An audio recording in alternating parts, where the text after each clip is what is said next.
초록우산 어린이재단에 매달 소정의 금액을 후원하게 되었습니다. 이 모든 게 구독자, 시청자님 덕분입니다. 구독과 좋아요 감사합니다.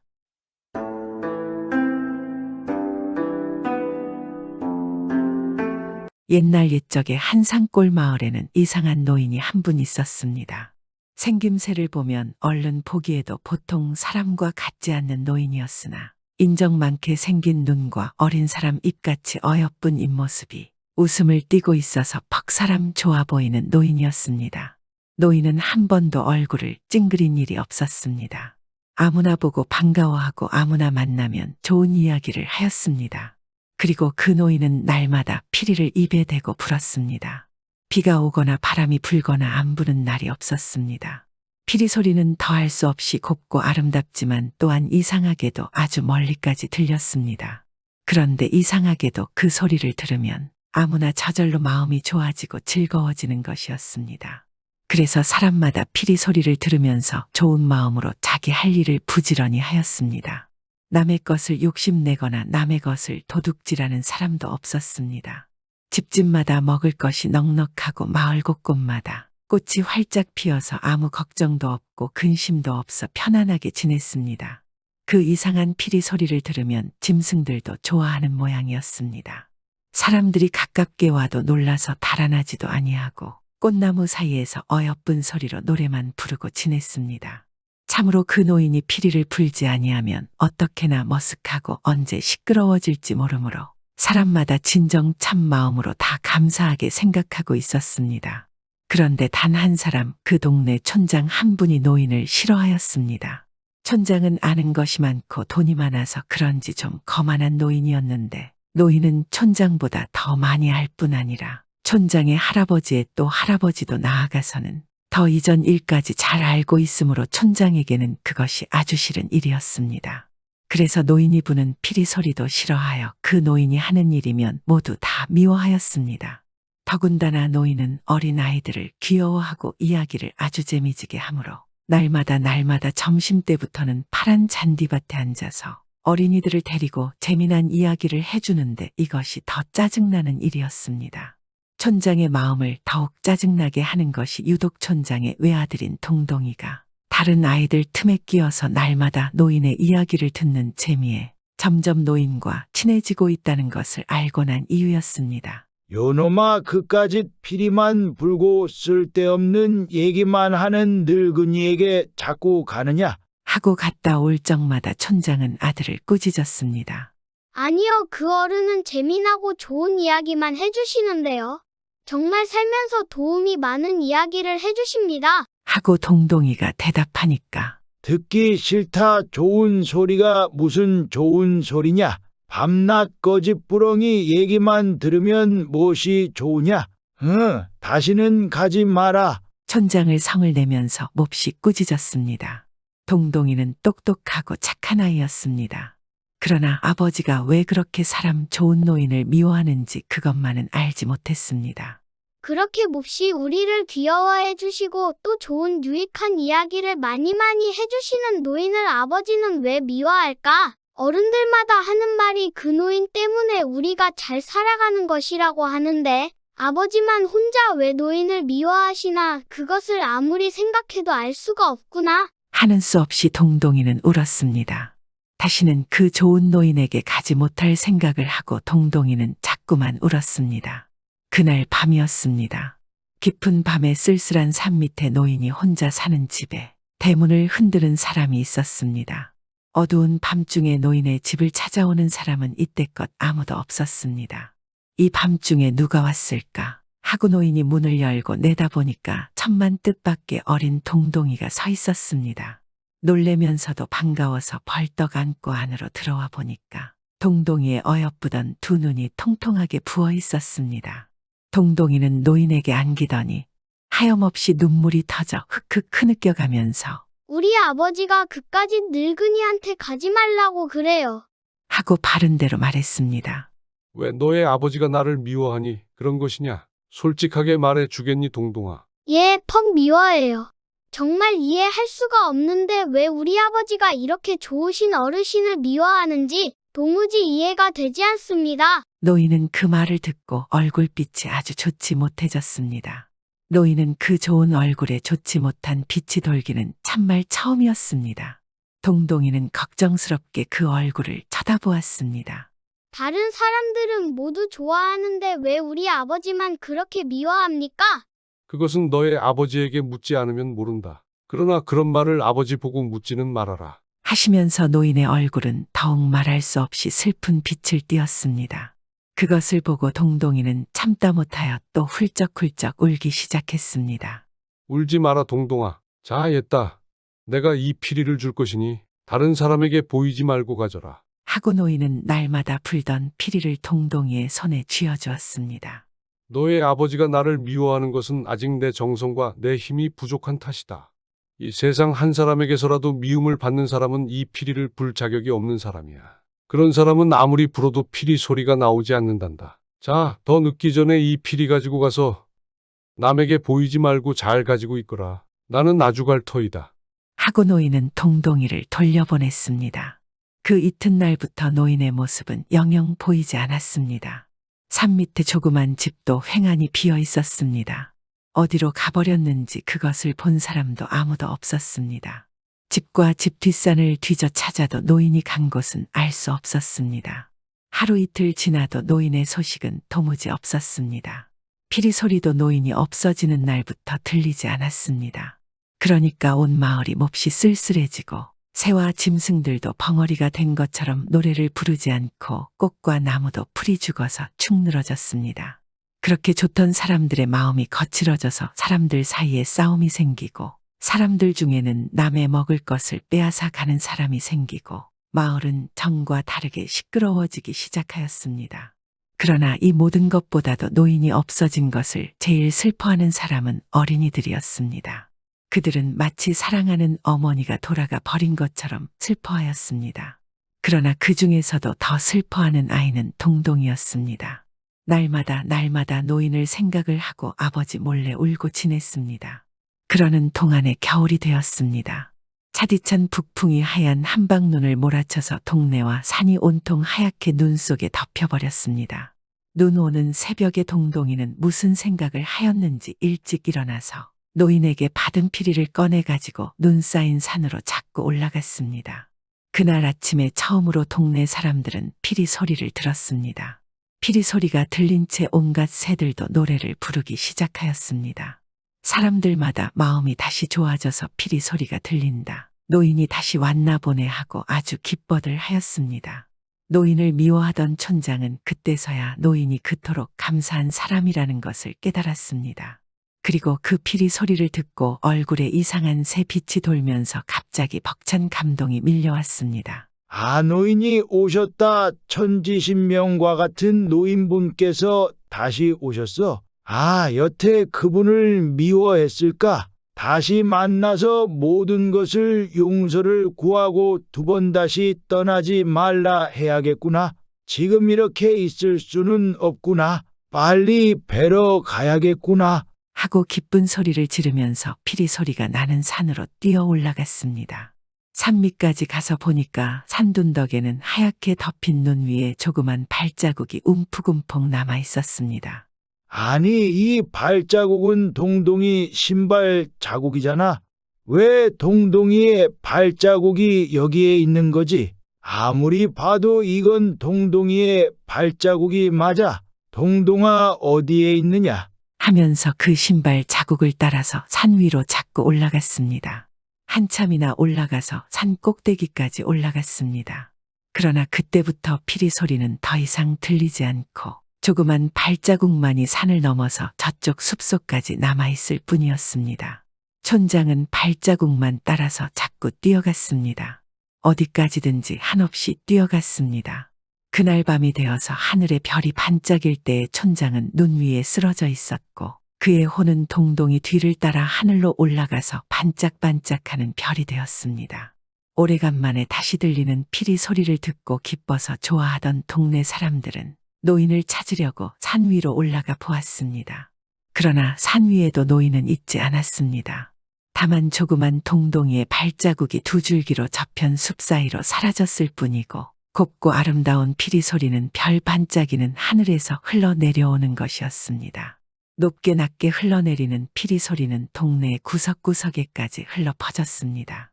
그래서 그 소리를 듣는 사람마다 마음이 시원해지고 좋아져서 태평하게 즐겁게 살게 되었습니다. 촌장과 동동이는 영영 다시 보이지 않았습니다. 그러나 피리 소리는 끊이지 않고 날마다 흘러내렸습니다. 그리고 마을 사람들은 그 피리 소리는 별이 되어 하늘로 올라간 동동이가 불고 있는 것이라고 생각했습니다. 구름 없이 하늘이 맑게 개인 날 밤에 저 남쪽 하늘을 쳐다보면 셋이 나란히 있는 별이 있습니다. 제일 위에 것이 노인이고 그 다음이 동동이고 맨 끝에 것이 촌장이라고 합니다.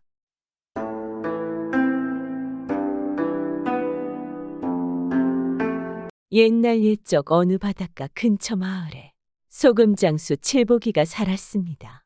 항상 부지런하고 성실한 소금장수 칠복이는 이 마을 저 마을 돌아다니면서 소금 파는 일을 아주 즐거워했습니다.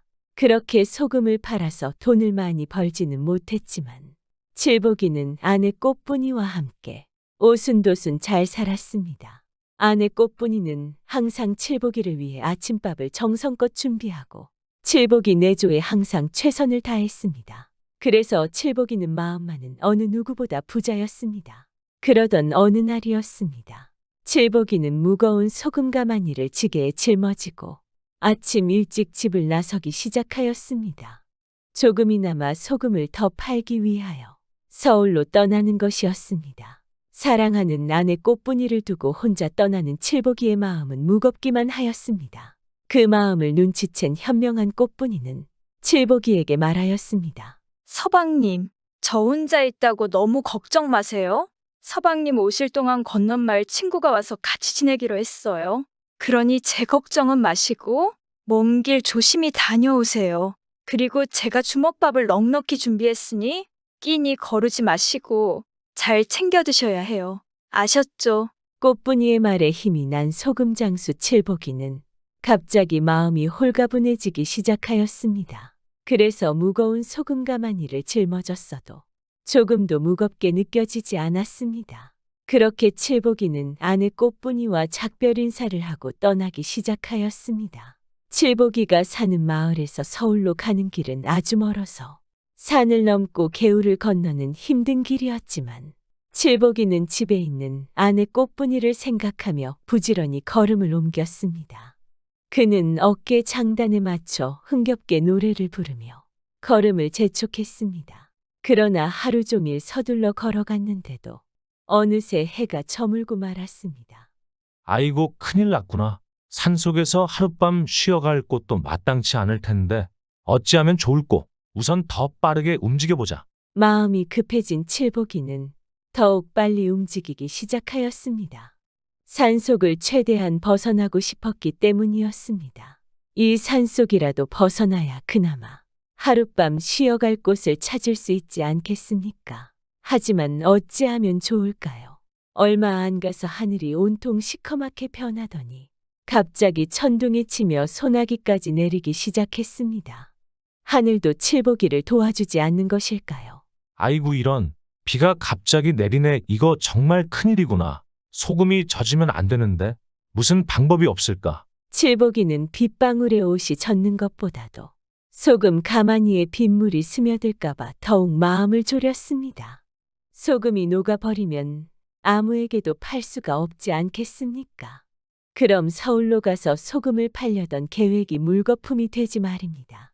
날도 어두운데 빗줄기가 더욱 세차게 쏟아지고 있었습니다. 그러자 빗물을 먹은 소금 가마니가 점점 무거워졌습니다. 당연히 칠복이의 발걸음도 조금씩 느려졌습니다. 게다가 산속에서는 금방이라도 어디선가 호랑이가 나타날 것만 같아 칠복이는 잔뜩 겁을 집어먹었습니다. 다리가 후두루들 떨리기 시작하였습니다. 그렇게 정신없이 걷고 있는데 저 멀리서 불빛이 아른거리는 게 아니겠습니까?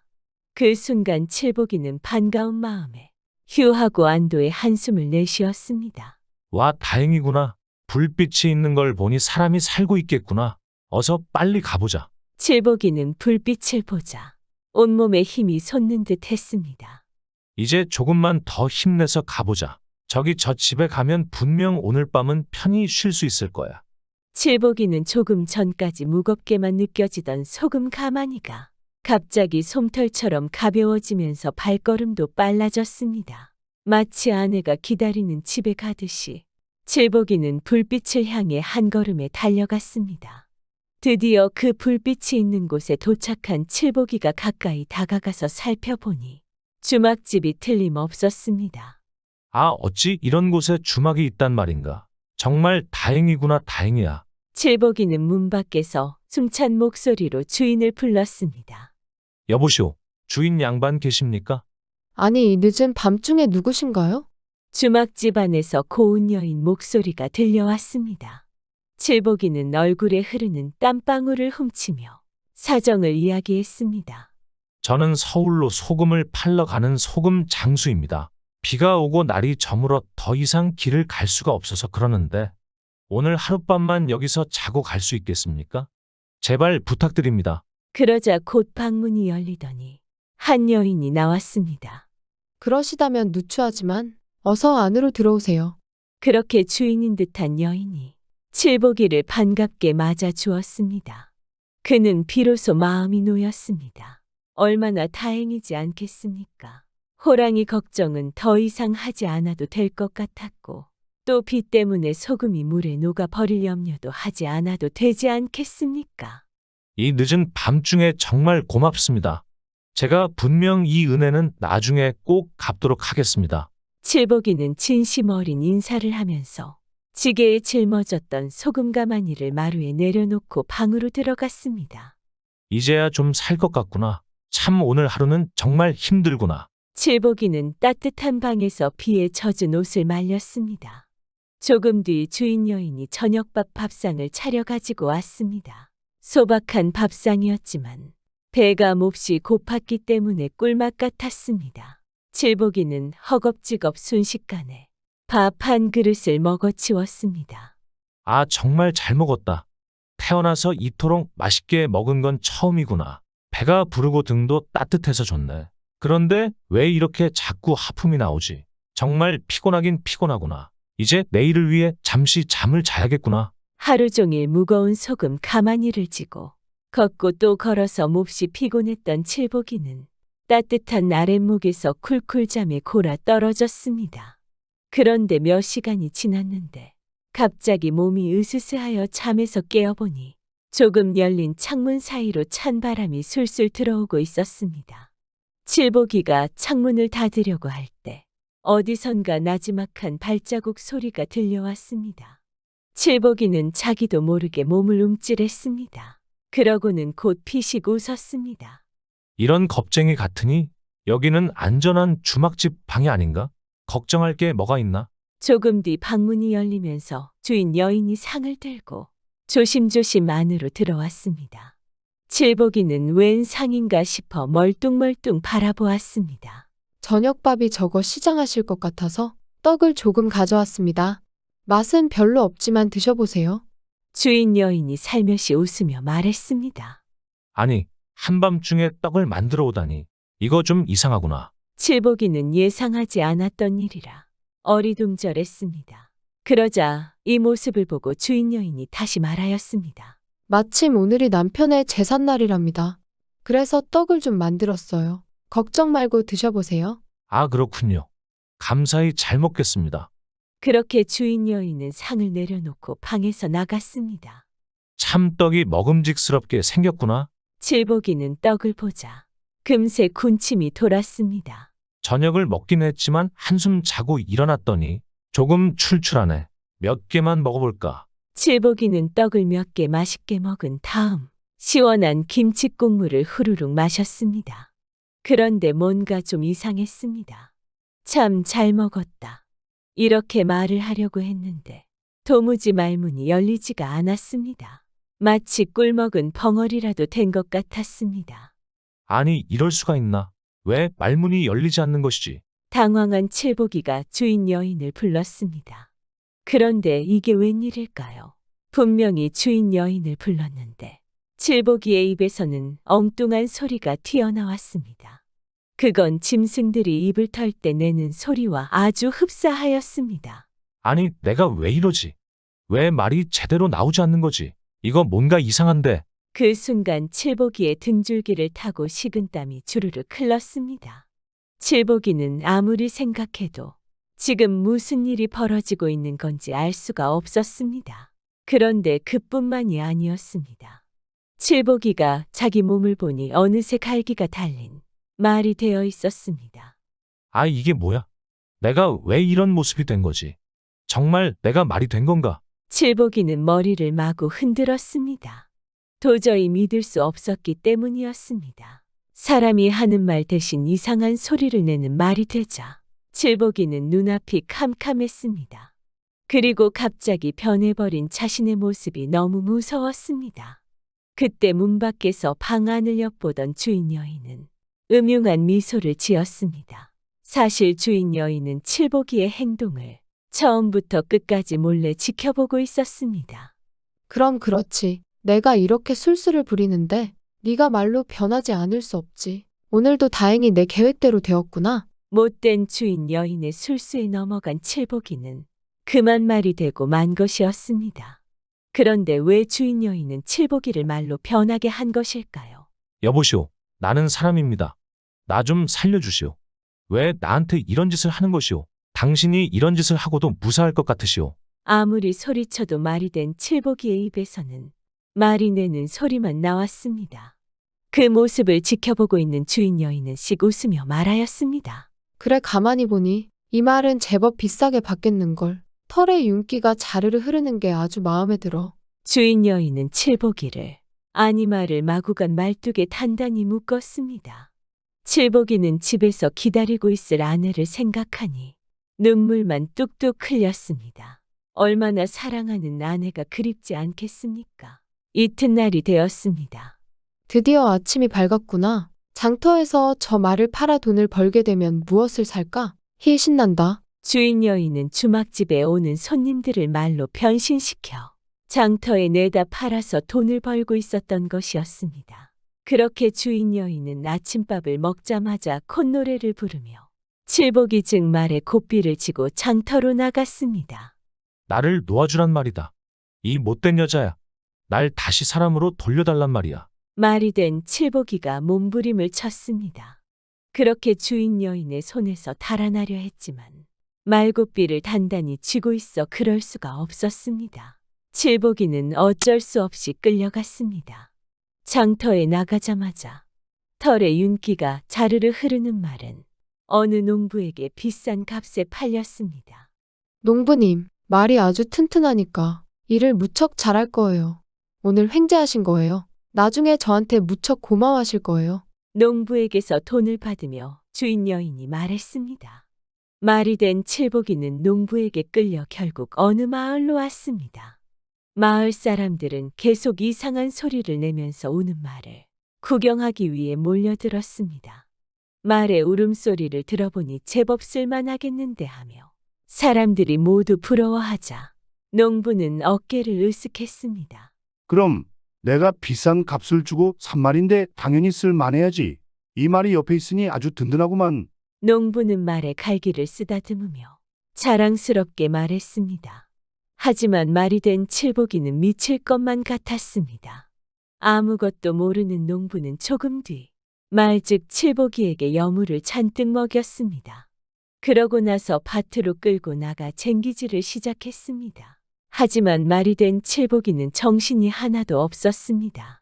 사람이 밥이 아닌 여물을 먹고 힘든 쟁기질까지 하니 자꾸 눈물이 흐르고 기운이 하나도 없었습니다. 농부는 그런 말이 마음에 들지 않아 화를 버럭 내며 투덜거렸습니다. 아니 이놈의 말이 갑자기 병이라도 걸렸나? 너를 내가 얼마를 주고 샀는데 왜 이렇게 힘이 없는 것이야? 에라 모르겠다. 오늘은 첫날이니 일단 풀이나 실컷 뜯어먹거라. 농부는 말이 된 칠보기의 고삐를 풀어주었습니다. 그리고 난 후 점심을 먹기 위해 집으로 들어갔습니다. 아, 이제야 조금 살 것 같다. 그런데 집에는 언제 가지? 아냐, 이런 모습을 하고 갈 수 있겠나? 어떻게 다시 사람의 모습으로 돌아갈 수는 없을까? 집이 너무 그립구나. 꽃부나 보고 싶구나. 말이 된 칠복이는 이런저런 생각에 잠겼습니다. 하지만 뾰족한 방법이 떠오르지 않았습니다. 그래서 우선은 지금 눈앞에 놓인 자유를 마음껏 누리기로 했습니다. 고삐가 풀린 말즉 칠복이는 자유로운 몸이 되자 여기저기 신나게 뛰어다녔습니다. 그러다가 산기슭에 있는 무밭이 눈에 들어왔습니다. 마침 저기 무밭이 있군. 저기로 한번 가보자. 말이 된 칠복이는 목이 말라 급히 무밭으로 달려갔습니다. 그런 다음 싱싱해 보이는 커다란 무 한 개를 뽑아서 아삭아삭 맛있게 먹었습니다. 그런데 갑자기 이상한 일이 일어나기 시작했습니다. 온몸이 근질근질하고 마구 가렵더니 몸이 점점 작아지고 그와 동시에 몸에 있던 털이 서서히 없어지는 것이었습니다. 칠복이는 저도 모르게 몸을 바르르 떨었습니다. 아니, 이럴 수가. 내 몸이 왜 그러지? 그리고 조금 있으니까 말은 다시 원래대로 사람의 몸으로 바뀌었습니다. 무가 약이 되었던 것이었습니다. 바로 그때 점심을 먹으러 갔던 농부가 돌아왔습니다. 농부는 말을 찾아 이리저리 돌아다녔습니다. 그런데 아무리 찾아봐도 말이 보이지 않자 당황했습니다. 당연히 칠복이가 말해서 사람으로 변했으니 찾을 수 있겠습니까? 여보시오. 이 근처에서 말 한 마리 못 보셨소? 농부는 무밭으로 허겁지겁 달려와서 조금 전까지 말이었던 칠복이에게 물어보았습니다. 무슨 말을 찾는 것이오? 나는 말을 보지 못하였소. 농부가 혹시라도 자기를 알아볼까봐 겁을 잔뜩 먹은 칠복이는 부랴부랴 무밭에서 나왔습니다.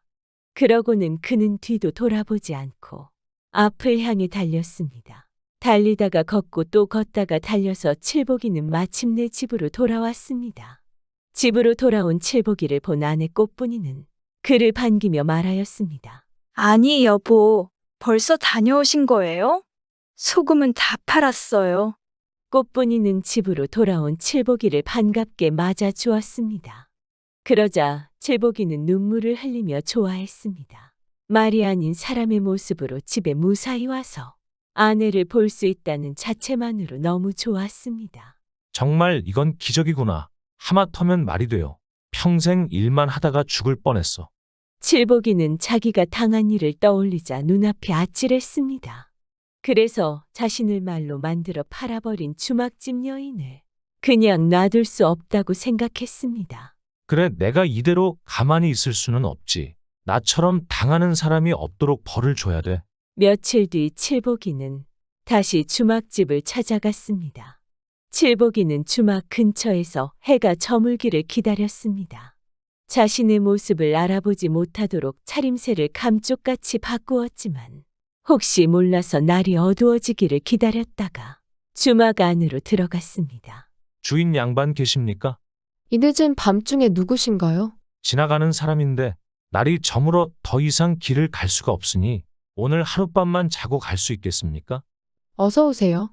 부담 갖지 마시고 저희 집에서 마음껏 쉬었다가 가세요. 주인 여인은 칠복이를 반갑게 맞아 주었습니다. 그런데 칠복이가 누군지 전혀 알아보지 못하는 눈치였습니다. 어느덧 한밤중이 되자 주인 여인은 역시나 그 이상한 떡이 차려진 상을 들고 왔습니다. 마침 오늘이 남편의 제삿날이라 떡을 좀 했습니다. 어서 드세요.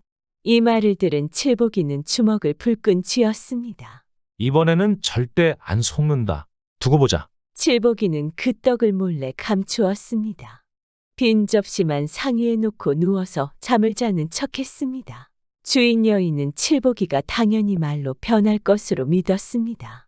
그런데 계속해서 시간이 지나도 아무런 변화가 없자 기다리다 지친 주인 여인은 방문 틈으로 방 안을 몰래 들여다보았습니다. 그런데 접시 위에 있던 떡은 보이지 않고 빈 접시뿐이었습니다.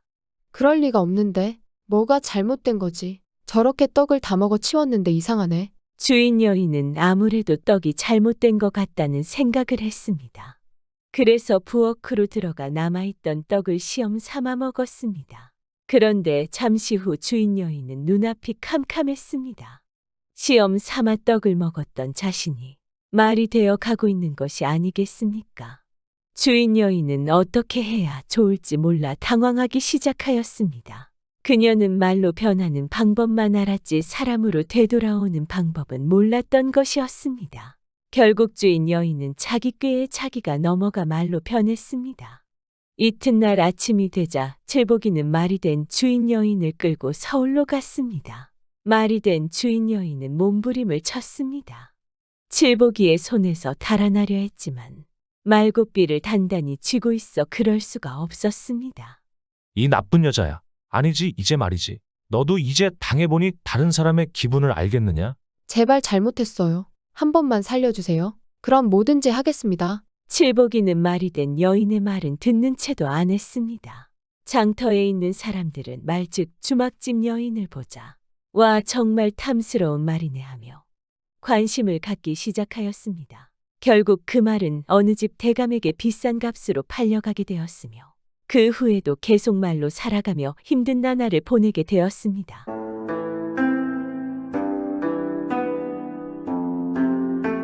옛날 옛적 아주 먼 옛날에 어느 마을 앞산에는 산을 다스리는 1000년을 넘게 산 부엉이와 1000년을 넘게 산 구렁이가 있었습니다.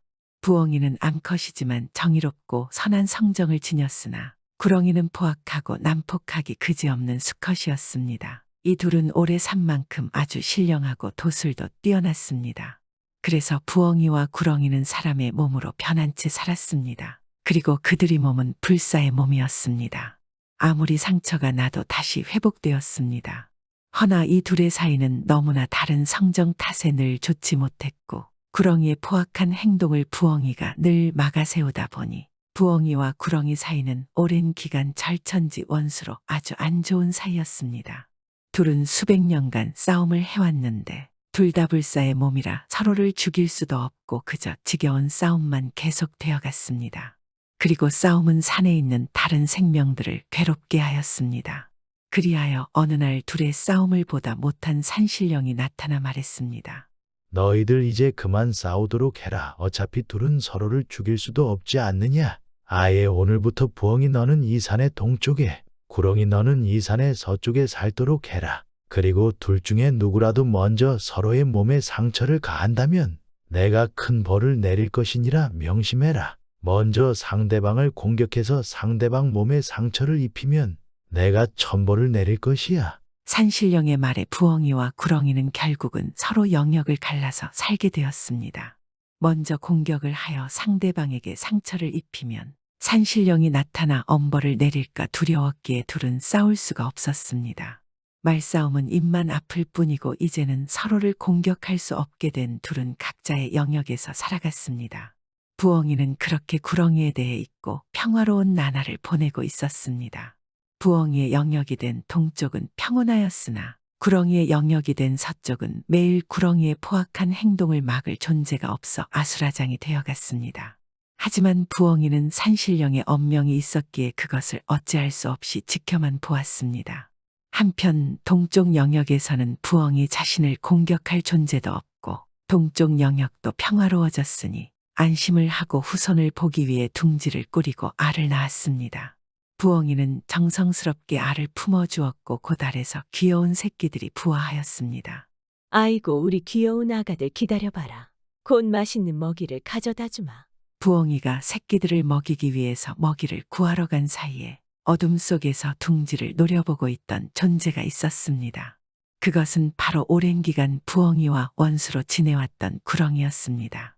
부엉이는 구렁이를 거의 잊었고 구렁이도 부엉이에게 관심이 없는 듯하였으나 구렁이는 사실 속으로는 매일같이 어찌하면 이 부엉이를 괴롭힐 수 있을까 궁리하고 있었습니다. 그리고 부엉이가 알을 낳은 것을 알고 아주 더러운 흉계를 꾸미기 시작했습니다. 그래, 드디어 오랜 세월 부엉이 놈에게 쌓인 원한을 갚아줄 때가 되었구나. 이 한심한 것 천년을 나랑 싸우면서 아직도 나를 모르는구나. 내가 너의 새끼를 노릴 것이라는 생각을 왜 못하는 것인가? 구렁이는 둥지에서 어미를 기다리는 새끼 부엉이들을 바라보았습니다. 그리고 부엉이가 먹이를 가지러 떠나고 얼마의 시간이 지난 후에 돌아오는지 파악을 해두었습니다. 그렇게 수일이 지난 후에 부엉이는 여느 날처럼 새끼들을 위해 먹이를 구하러 떠났고 잠시 후 새끼들만 남은 부엉이의 둥지에 구렁이가 나타났습니다. 너희들은 죄가 없지만 너희들의 어미를 원망하거라. 다음 생애에는 다른 동물의 새끼로 태어나라. 구렁이는 둥지를 그대로 나무 아래로 툭 하고 밀어 떨어뜨려 버렸습니다. 그리고 웃으며 유유히 그곳을 떠났습니다. 잠시 후 둥지가 있던 나무로 돌아온 부엉이는 사라진 둥지를 보고 깜짝 놀랐습니다. 아니, 둥지가 없다. 우리 새끼들이 어디로 간 것이지? 부엉이는 먹이를 구하러 나갔다 둥지로 오다가 나무 아래 떨어진 둥지와 아래 죽어있는 새끼들을 보았습니다. 이럴 수가, 어찌 이런 일이. 내 새끼들이 모두 죽었다. 부엉이는 그것이 구렁이의 짓인 줄은 꿈에도 모르고 그저 사고가 일어난 줄 알았습니다.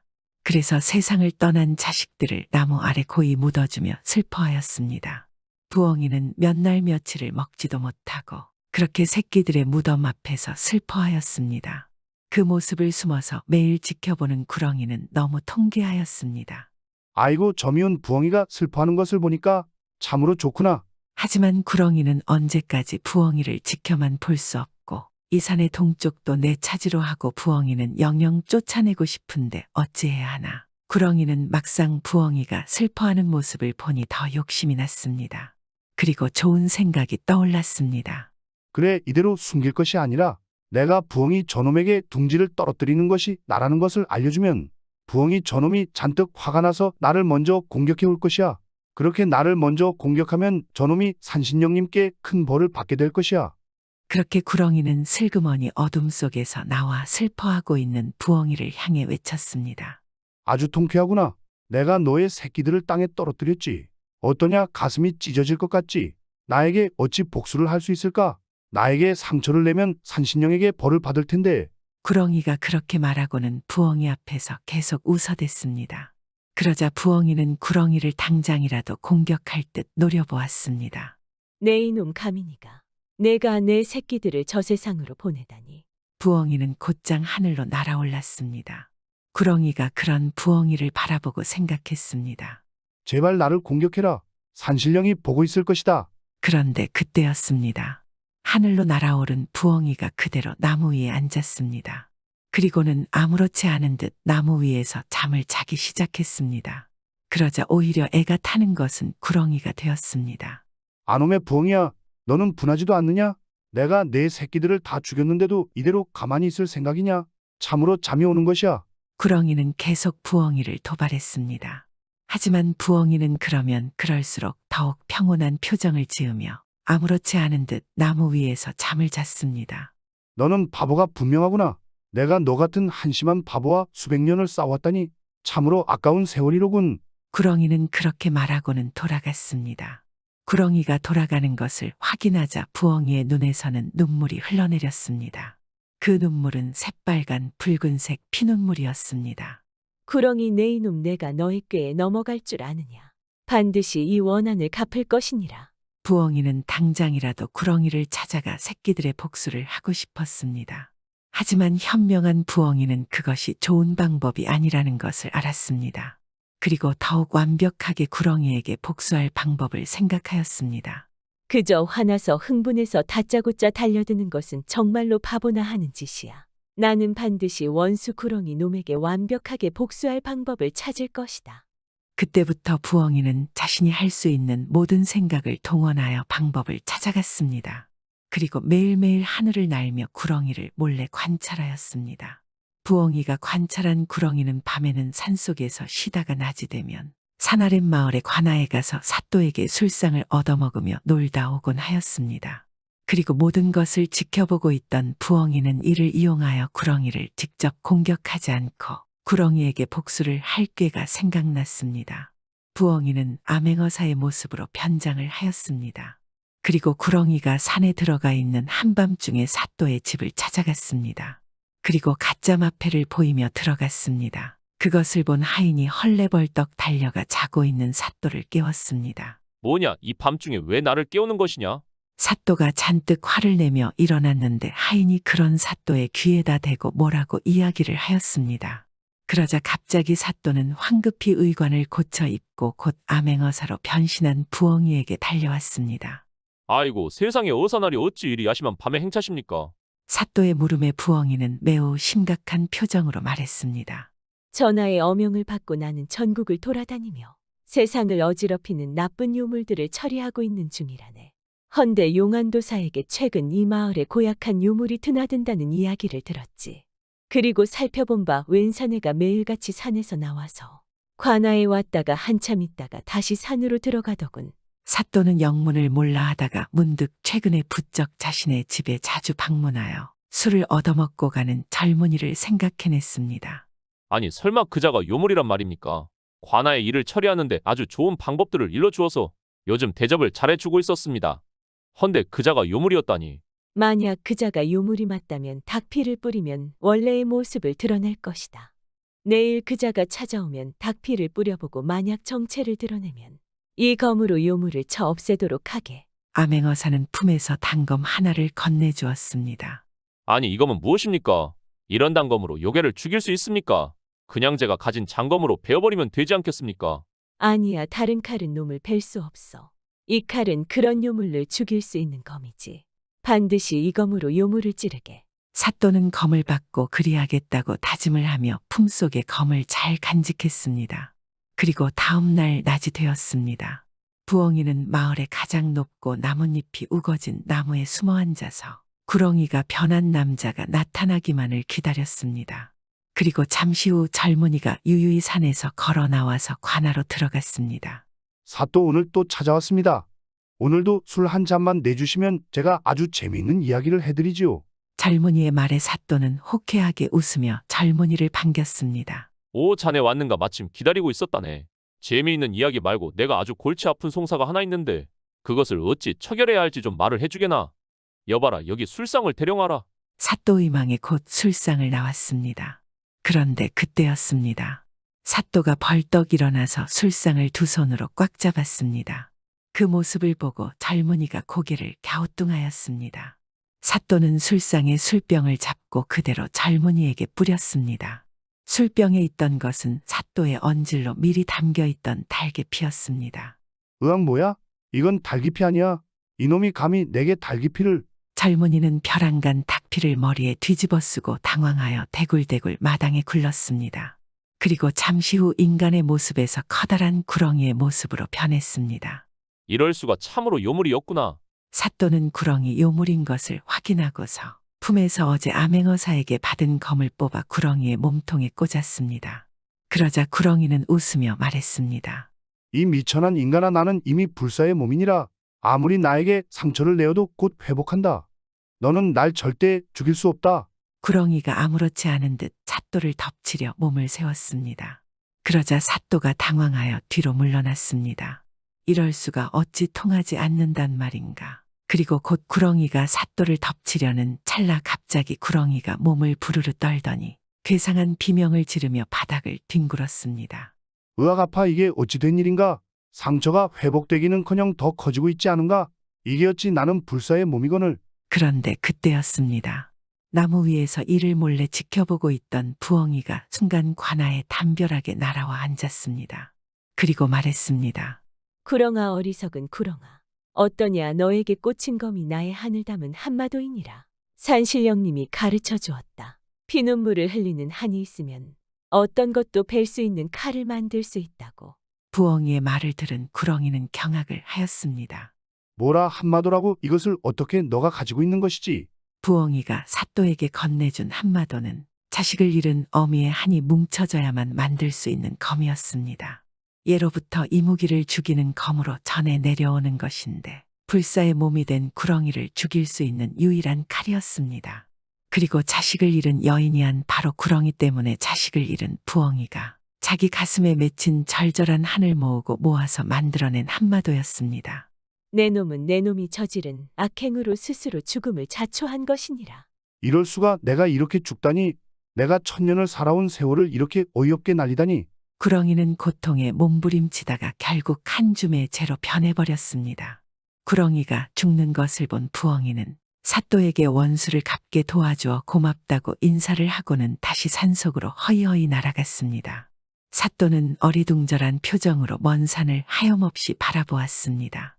구렁이가 죽은 뒤 구렁이가 있던 서쪽 영역도 정의로운 부엉이가 다스리게 되었고 산은 전부 평화로워졌습니다.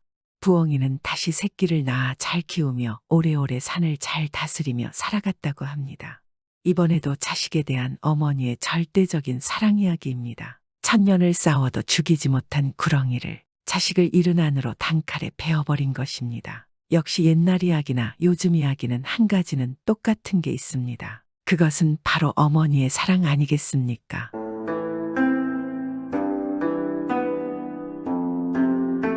옛날 옛적에 한 마을에 금실 좋은 부부가 살았습니다. 이 부부는 너무 금실이 좋아서 온 마을 사람들이 부러워했습니다. 이 집안은 몰락한 양반집으로 남편이 아무리 열심히 공부를 해도 생활고에 시달렸기 때문에 과거의 급제를 할 수 없었습니다. 그래도 부인이 어떻게든 남편을 입신양면하기 위해 일을 했습니다. 그러던 어느 날 남편이 강가에 가다가 물에 빠진 사람을 보았습니다. 그래서 주저하지 않고 물에 들어가서 사람을 구했지만 이 남편은 물에서 나올 수 없었습니다. 착한 심성 때문에 저 세상으로 간 것입니다. 마을 사람들은 처음에는 칭송하고 대단한 이인이라 했지만 그것도 오래 못 가 사람들의 머릿속에서 남편의 의로운 행동은 잊혀져 갔습니다. 그런데 부인은 남편이 사람을 구하고 저 세상으로 간 것이 평생안이 되었습니다. 불쌍한 서방님, 양반이면 뭘 합니까? 성심이 착하면 뭘 합니까? 평생 고생만 하고 떠날 것을. 저는 이제부터 우리 외동아들을 위해 독하게 살 것입니다. 이 부부에게는 돌쇠라는 사내 아들이 하나 있었습니다. 돌쇠 또한 아버지의 성심을 닮아서 착하며 어려운 사람들을 보고 지나치지 않았습니다. 어느덧 돌쇠는 10살이 되었습니다. 돌쇠는 여느 남자아이들과 같이 뛰어놀기를 좋아하고 늘 활기쳤습니다. 하지만 돌쇠는 집에만 들어가면 세상 누구보다 얌전한 아이가 되었습니다. 방 안에서 한 걸음 움직이지도 않고 오직 책 앞에 앉아서 글 공부를 하였기 때문입니다.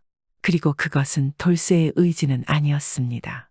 오직 돌쇠의 어머니 때문에 그럴 수밖에 없었습니다. 아들아, 반드시 글 공부를 열심히 해서 관직에 들어가야 한다. 그래야 너희 아버지처럼 되지 않아야 한다. 관직에 올라서 꼭 성공해야 한다. 어머니는 아들 돌쇠에게 늘 관직에 올라 성공해야 한다는 말을 귀에 못이 박히도록 하였습니다.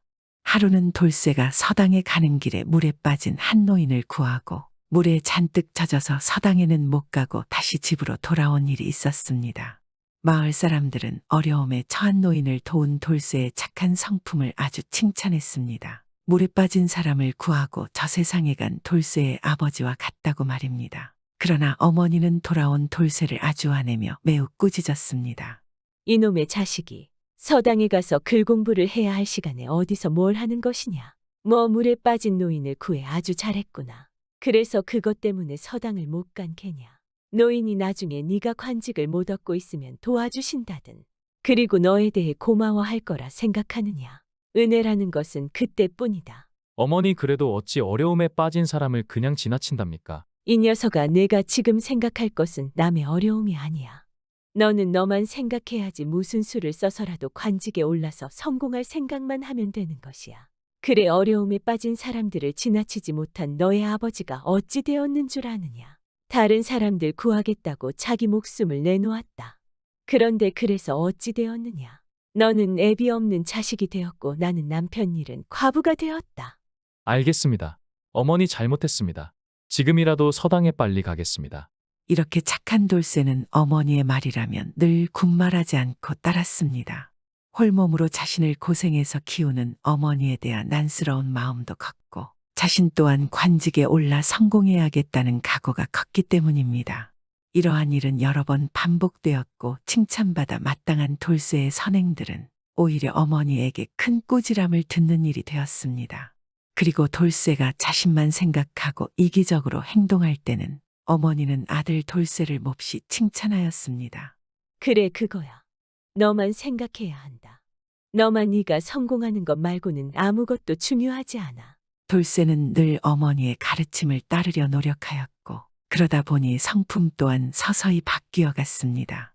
어머니 또한 악착같이 살아갔습니다. 돈이 되는 일이라면 무엇이든 서슴지 않았습니다. 밤낮 없이 열심히 일한 돈으로 돌쇠의 책값을 대고 공부를 시켰습니다. 하지만 여인의 몸으로 혼자 벌어 자식 글 공부를 시키며 생활하는 것은 쉬운 일이 아니었습니다. 갈수록 집안 형편은 어려워졌고 어머니도 점점 지쳐갔습니다. 그래도 어머니를 돌쇠만 보면 입버릇처럼 말하는 것입니다. 돌쇠야, 이 애미가 무엇 때문에 이리 고생을 하는 줄 아느냐. 다 네가 입신양면하는 걸 바라기 때문이란다. 너의 입신양면을 위해선 이 어미가 고생하는 것도 당연하게 생각하거라. 그냥 너만 생각하거라. 하지만 그것과는 별개로 집안 살림살이가 너무 안 좋아졌기에 어머는 산에 올라가서 나무를 캐서 내다 파는 일까지 더하기 시작했습니다. 그렇게 어머니가 산에서 캔 나무를 팔러 마을 장터에 나갔는데 이상한 소문을 듣게 되었습니다. 마을 사람들이 모여 쑥닥거리는 것입니다. 그러니까 죽은 아들 한을 풀어줄 여인을 찾는다고. 아이, 그게 그러니까 무슨 소리냐고. 김진사댁 3대 독자 외동아들이 병을 얻어 가지고 죽었는데 총각이었지 않은가. 그런데 외동아들이 죽기 전에 마지막으로 자기를 혼인 좀 시켜달라고 엉엉 울다가 죽었다고 해. 그래가지고 김진사가 죽은 자기 아들 시신하고 혼례를 올려주고 함께 하룻밤을 있어주기만 하면 돈을 무려 500냥씩이나 준다는구만. 세상에 시신하고 하룻밤을 말도 안 돼. 그래도 돈을 많이 준다. 그래도 누가 그걸 할 수 있겠는가. 세상에 별일이 다 있구만. 사람들은 고개를 절레절레 흔들며 어이없어 하였습니다. 하지만 이야기를 들은 어머니의 눈은 반짝반짝 빛났습니다. 어머니는 길로 곧장 김진사의 집으로 달려갔습니다. 김진사를 만난 어머니가 말했습니다. 김진사 나으리 아드님과 혼례를 올리고 하룻밤 같이 있으면 500냥을 주신다는 것이 사실입니까? 그러자 김진사가 고개를 끄덕였습니다. 그리고 말했습니다. 어떤 처녀든 혼인만 하고 내 아들을 신랑으로 삼는다면 말이지. 그러자 어머니가 말했습니다. 어떤 처녀도 혼인하지 않을 것입니다. 아무리 시신이어도 혼인은 혼인이고 그리하면 앞으로 혼사길이 막히는 것인데 천금을 주더라도 안 할 것입니다. 아이, 그럼 어찌하는가? 우리 아들이 혼인을 못한 한이 쌓인 채로 죽어서 눈을 못 감았어. 내가 한을 풀어주지 못하면 영영 우리 아들이 눈을 편하게 감지 못할 것이야. 김진사가 고개를 떨구며 말하자 어머니가 바짝 김진사에게 다가가서 말했습니다. 김진사 날이 제가 하겠습니다. 뭐 자네가 아니 자네가 하겠다고. 아이, 근데 자네는 혼인을 하지 않았나? 예, 했지요. 하지만 지금은 과부 신세입니다. 과부가 한 번 더 혼인을 하면 온갖 욕을 다 먹기는 하지만 그래도 남편이 없는 것은 과부나 새색시나 매 한 가지 아니겠습니까? 처녀들은 절대로 혼인하려고 하지 않을 것입니다. 저 같은 과부나 하겠지요. 어머니의 말에 김진사가 망설였습니다. 하지만 이미 저 세상으로 간 아들을 빨리 혼인시켜야 하루라도 한을 품지 않을 것이라 생각했습니다. 어머니 말대로 처녀만 기다린다면 언제가 될지 모를 지경이었습니다. 그래서 김진사는 어머니에게 말했습니다. 하긴 우리 아들이 혼인만 시켜달라고 했지. 꼭 처녀 새색시를 바란 것은 아니었으니까. 헌색시도 색시는 색시지. 그리고 자네 정도로 미인이라면 우리 아들도 아주 좋아하겠지. 김진사는 그렇게 어머니와 자신의 아들의 혼인을 허락하였습니다. 그리하여 마을에는 아주 진귀한 광경이 벌어졌습니다. 남편을 잃은 과부 어머니와 총각으로 죽은 김진사 아들의 시신이 혼인을 하는 광경이었습니다. 사람들은 뒤에서 이러쿵저러쿵 어머니와 김진사에 대해서 험담을 해댔습니다. 어머니는 혼례를 하는 전날 돌쇠를 불러서 말했습니다. 애미가 오죽하면 이러겠니? 분명 세상 사람들이 다 손가락질 할 것이다. 나도 무섭겠지. 시신과 하룻밤이라니. 그런데 고작 하루일 뿐이야. 욕을 좀 먹고 하루 무서우면 돈이 생긴다. 500냥 돈이 생기면 돈으로 나는 또 돈을 벌 것이고 그리고 그 돈으로 널 꼭 성공시킬 거야. 그러니까 돌쇠야, 더 이상 말릴 생각 말거라. 어미는 목에 칼이 들어와도 이 혼인을 할 것이야. 어미에게는 이것이 하늘이 내려주신 기회란다. 어머니, 알겠습니다. 저도 더욱 독해질 것입니다. 더 이상 나약한 생각은 하지 않을 것입니다. 어머니의 희생, 그것은 오직 돌쇠를 위한 것임을 돌쇠는 너무도 잘 알았기에 그는 시신과 혼인식을 올리고 있는 어머니를 보며 자신의 마음을 다잡고 각오를 다졌습니다. 그리고 방에 들어가 서책을 읽기 시작했습니다. 그제서야 참고 참았던 눈물이 뚝뚝 흘러내렸지만 돌쇠는 그것을 닦지도 않고 계속 책을 읽어나갔습니다. 밤새 눈물을 흘리며 책을 읽었습니다. 그렇게 돌쇠는 예전의 돌쇠를 모두 잊어버렸습니다. 그렇게 시신과 혼인한 어머니는 약속대로 500냥을 받아서 집으로 돌아왔습니다. 아들아, 어머니가 힘없이 돌쇠를 부르는데 방에서 서책을 읽는 돌쇠의 음성이 들려왔습니다. 그래, 우리 아들 장하구나 그래야지. 자신을 위해 고생한 어머니가 왔음에도 불구하고 거들떠보지도 않고 책만 읽고 있는 아들을 보며 어머니는 오히려 기뻤습니다. 그제서야 어머니의 얼굴에는 웃음꽃이 피었습니다. 그날부터 어머니는 시신과 혼인식을 대가로 받은 500냥을 가지고 돈이 궁한 사람들에게 돈을 빌려주는 사채업을 시작했습니다. 그리고 사람들에게 높은 이자를 받으며 돈을 불려갔습니다. 바로 그 다음 해에 마을에는 큰 가뭄이 들었고 마을 사람들이 모두 힘들어졌는데 그때 마을 사람들은 어쩔 수 없이 대부분 어머니에게 돈을 빌려야 했습니다.